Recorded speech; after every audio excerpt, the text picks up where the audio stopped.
So I've been thinking a lot about limitations and how they're both freeing and limiting, right? Like if we have a limited mindset where we're like, oh, I can't do that because someone told me not to. Oh, I can't do that because the doctor said I need to do this. Oh, I can't do that because I can't eat that certain food. I can't do this kind of thing. I can't. I don't like those type of limitations, right? I like the limitations that say, like when I was diagnosed with cancer, it was like, okay, internally my body is thinking I can't move now, right? And I could have held on to that feeling, which I did for a little bit, of I'm limited now. Like the biggest thing is when I had my port into my chest, and I was like, there's no way I'm going to be able to like lift my arm because my mobility felt completely limited. But the more I told myself, okay, yes, there is a limitation. I acknowledge the limitation, right? But then I was able to just slowly but surely raise my arm up over my head, okay? I acknowledged that there was some kind of dis-ease in my body. I acknowledged that I'm not gonna be able to do all the things I want to do or run all the places. And it was really, really debilitating. It was sad and annoying and frustrating that I couldn't do all the things that I thought I needed to do or that I was doing. But at the end of it though, it was freeing. It was freeing because I could finally say no, even though I could have said no any of the times and everybody would have understood, but I felt finally free to say no because I had a reason. And sometimes we need permission, unfortunately. Sometimes we need that extra push to really take care of ourselves because of something that's holding us back. So I think what I'm trying to say is that once we acknowledge the limitation inside of our bodies, it almost frees us to set stronger boundaries or loosen boundaries or ask for help if we need help, and not being afraid if someone says no, not being afraid for ourselves to say no. That word limitations could have such a negative connotation to it, but if we pull it apart and really, chew on it a little bit, it doesn't have to be so limited, right? It could probably be actually like just motivation to do what you were always called to do. So, that being said, let's go ahead and before we go to bed, go ahead and find ourselves a pillow, and we're just gonna lay on the pillow flat on our back and open up our hearts. So bringing the pillow all the way to your back. This could be like a king size pillow, or if you have a bolster, you can use that as well. And we're just gonna lay back.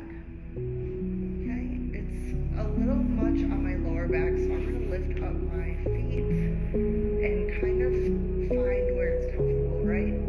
So I needed to kind of bring it back so that my bottom has a little bit more room. I'm bringing my knees into each other and making my feet wide, okay? Opening up the chest, allowing your shoulders to just kind of hang out. Your elbows are heavy, your arms are soft. You're just breathing in. And exhale, let it go. Breathing in. Letting go. Beautiful. Just allowing gravity to take hold of you here.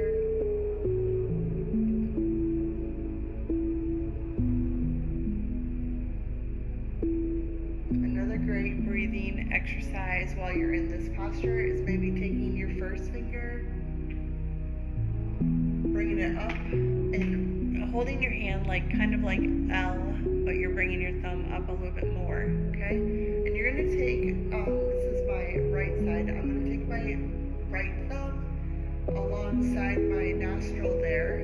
I'm going to breathe in through the left nostril. Breathe out through the left nostril. And then I'm going to hook this first finger onto the left nostril. Okay? Breathing in through the right. Breathing out through the right. Breathing in through the right. And then planting down with the thumb. Breathing out through the left.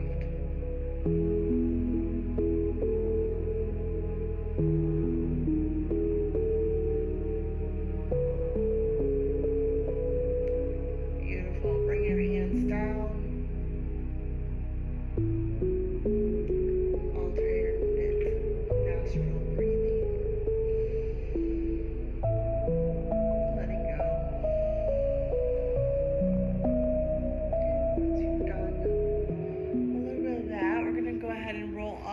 Pillow.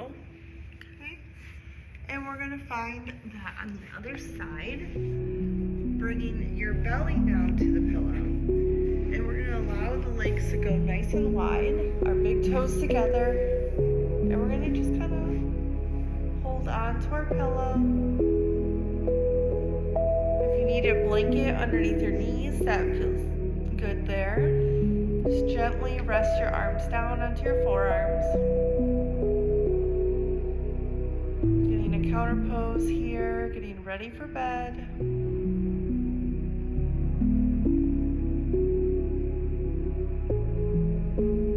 And once you spent a couple of minutes here, a couple breaths, go ahead and rotate your head to the opposite way.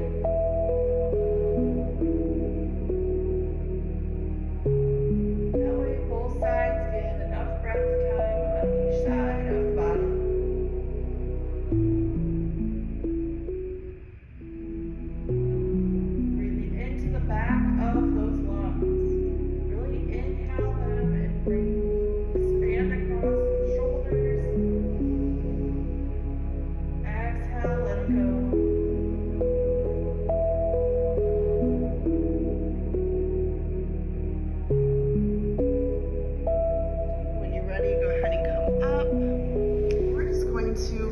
Bring that pillow off of our mat, or off of the floor. Coming back down onto your back.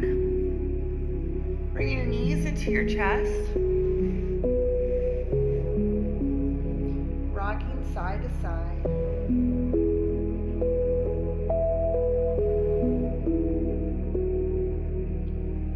And slowly bringing your knees to one side, looking over to the other.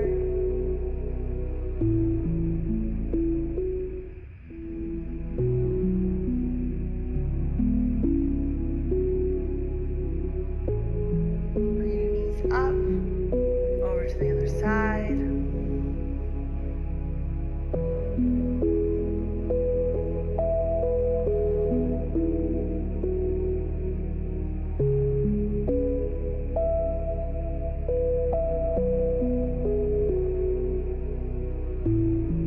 Bring your knees back up, rocking side to side, maybe allowing the left leg to go long. The right leg is going to just open up to one side, and then exhale it over to the navel, belly button. Inhale over to the armpit. Exhale over to the belly button. This is really good for your digestion after a big meal, or maybe if you're just feeling a little stuck in the digestive tract there. Bring them both in, rock them out, rolling. Bringing in that left knee. Inhale as you reach out.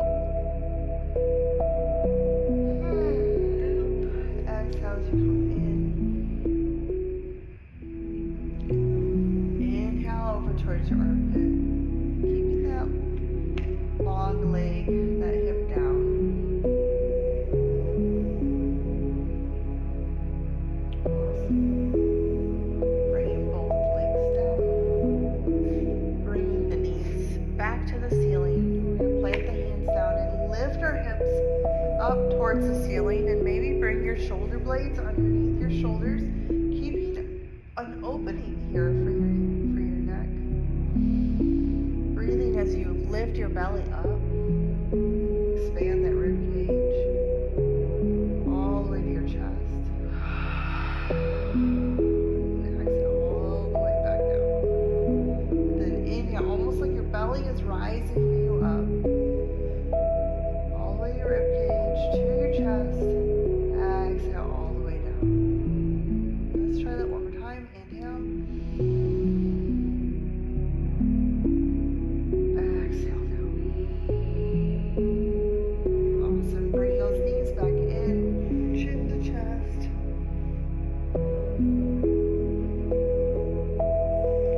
And then roll over to your side.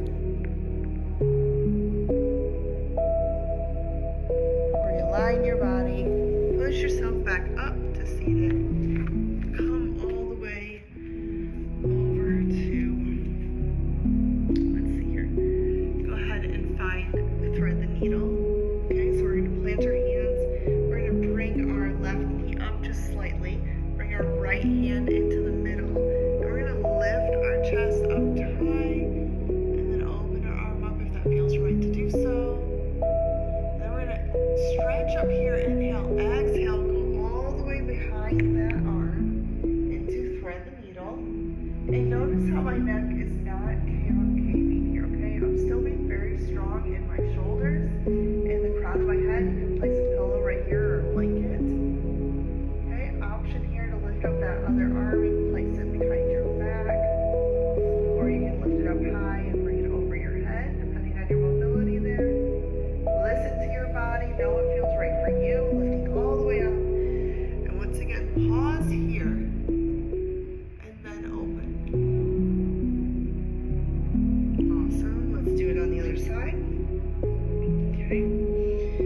So we're coming here. We're going to bring up that right knee, place the left hand here in the middle, and we're going to just open up to the other side. I'll face this way so you guys can see me. Opening up here, lifting up, not dipping into our shoulders. We're feeling all the space.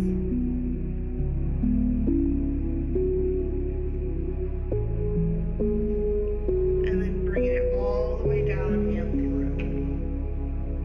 Once again, options here for the other hand. Coming around your back.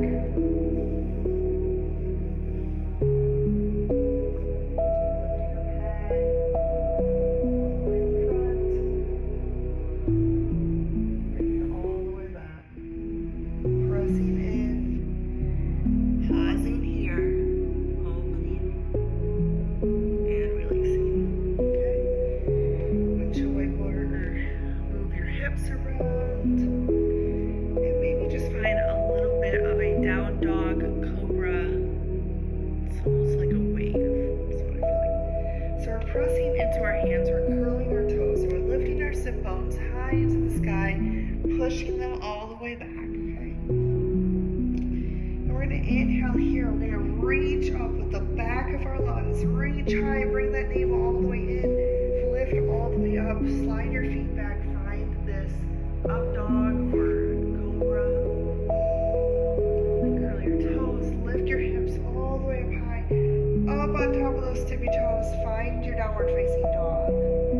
Inhale here. Curl it up. Exhale, settle in. Notice my arms are not moving, my hands are not moving. It's only in my hips, it's only in my legs. Back of my thighs or hamstrings. Inhale all the way up, curling the spine. And then flexion here. Awesome. I'm going to curl your toes, big toes. Bring your knees as wide as the mat. Sit back onto your toes. Walk your hands forward. Beautiful. Walking your hands over towards the right side. Maybe your left hand comes on top of the right. Stretch here. Really shoving that left hip towards the left side of the room. Lifting up, walking to the middle. Stretch out here.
love this one.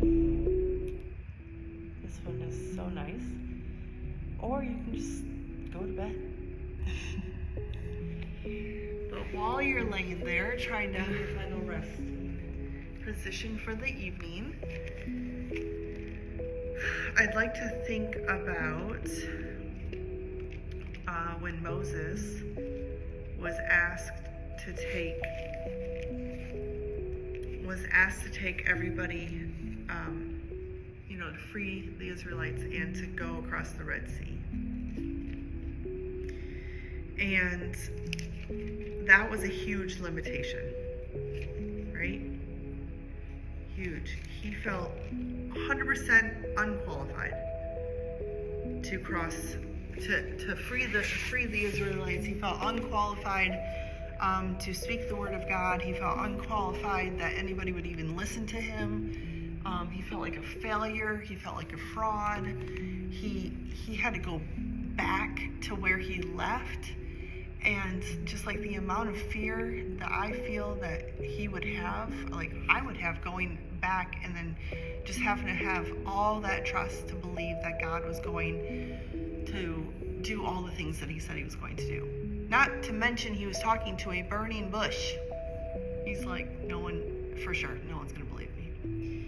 But even still, he persevered, and he didn't let that limitation of being so human with all those flaws and all those feelings stop him from doing what God is asking him and calling him to do. So I'll read to you from Exodus chapter 14.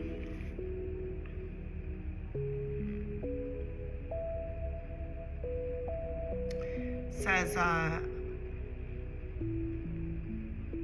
trying to see how far I want to read it. Yeah, I think I'll start at 15. It says, "The Lord said to Moses, 'Why do you cry to me? Why do you cry to me? Tell the people of Israel to go forward. Lift up your staff and stretch out your hand over the sea and divide it, that the people of Israel may go through the sea on dry ground. And I will harden the hearts of the Egyptians so that they shall go in after them. And I will get glory over Pharaoh and all his host, his chariots and his horsemen. And the Egyptians shall know that I am the Lord. And when I've gotten glory over the Pharaoh, his chariots and his horsemen.' Then the angel of God, who was going before the host of Israel, moved and went behind them. And the pillar of a cloud moved from before them and stood behind them, coming between the hosts of Egypt and the hosts of Israel. And there was a cloud and a darkness, and it lit up the night without one coming near the other all night long." Okay, so God is preparing Moses' heart. Like, I'm picturing Moses and God praying, or Moses praying to God, like, how is this going to work? They will catch us. They have the horses and the chariots, and we are just a bunch of women and men with staffs and sandals and walking and carrying and pulling things. And God's like, I've got you. You do what I said and let me take care of the rest, right? Then Moses stretched out his hands over the sea, and the Lord drove the sea back by a strong east wind, and all night, and made the sea dry land. The waters were divided, and the people of Israel went into the midst of the sea on dry ground, the waters being a wall to them on their right and on their left. The Egyptians pursued and went in after them into the midst of the sea, all Pharaoh's horses and chariots and his horsemen. And in the morning watched the Lord in the pillar of the fire of a cloud look down. In the morning watch, the Lord in the pillar of the fire and the cloud looked down on the Egyptian forces and threw the Egyptian forces into a panic, clogging their chariot wheels so that they drove heavy. And the Egyptians said, "Let us flee from before Israel, for the Lord fights for them and against the Egyptians." Then the Lord said to Moses, "Stretch out your hands over the sea, that the water may come back onto the Egyptians, upon their chariots and upon their horsemen." So Moses stretched out his hand over the sea, and the sea returned to its normal course. When the morning appeared, as if nothing ever happened. It's like you turn back around and you look at your life, or you look like, or if your kids say something that was so crazy, and you're just like, why was no one here to witness that? No one's gonna believe me, you know? It says, Thus the Lord saved Israel that day from the hand of Egyptians, and Israel saw the Egyptians dead in the seashore. Israel saw the great power of the Lord used against the Egyptians, so that the people feared the Lord, and they believed in the Lord and his servant Moses. Okay? When I was going through cancer, I was just always thinking, like, Moses is standing there waiting for God to give him the A-OK to go through the sea. And I just went running and jumped into the water. And I just always pictured Moses being like, wait, not yet. Hold on. Because I was always just going. Like, even when God said to wait, I just wanted to keep going forward. And that wasn't really obeying God. That was obeying my own wants and my own desires. And this next season that I'm in is, I can't go back. I can't go back across the Red Sea. I can't swim on my own. I have to look towards God and my community and people who are still helping me through life. And I'm learning to enjoy, dare I say, the pause and the stillness and the quiet, even though every ounce of me wants to keep moving forward and do things that everybody else gets to do. But God is telling me to pause. He's telling me to wait. And I'm like, all right, I will. I'll figure it out. But I'm not going to figure it out. Okay. Anyways, thank you so much for listening, and I hope you have a wonderful night. Thank you for just giving yourself this time of rest and stretch and time in the Word. Good night and namaste, which, by the way, means the light and love in me sees and honors and respects the light and love in you. Be blessed. Have a good day tomorrow. Bye.